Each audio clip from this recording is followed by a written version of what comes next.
Hello, good morning. Welcome back to my mini blog.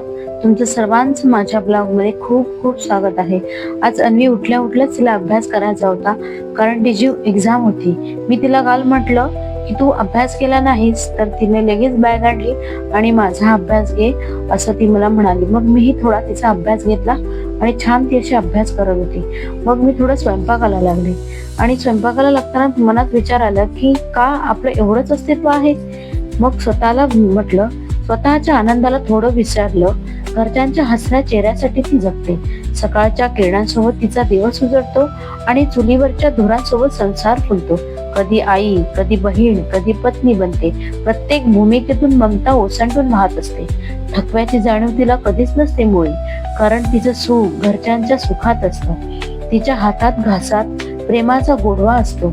तिच्या स्पर्शाने घराला मंदिराचं रूप मिळतं. गृहिणी फक्त नाव नाही, तर ती घराच्या अस्तित्वाची खरी ओळख असते. हे आठवलं आणि मग स्वतःशीच म्हटलं की हीच तर तुझी खरी ओळख आहे. खरंच खूप छान वाटतं हे सगळं करताना. आणि फायनली मी ज्याची वाट बघत होते ना की अन्वी कधी हाताने खायला लागेल, तर ती स्कूलला जायला लागल्यापासून ना थोडं थोडं का होईना स्वतःच्या हाताने खाते. आणि तिचा आज नाश्ताही ती स्वतःच्या हाताने करते. ती छान मस्त खेळत होती. तर चला, तर मग आजचा हा ब्लॉग, मिनी ब्लॉग तुम्हाला कसा वाटला हे मला कमेंट करून सांगा. लाईक करा आणि नवीन असाल तर माझ्या चॅनेलला सबस्क्राईब करा. बाय.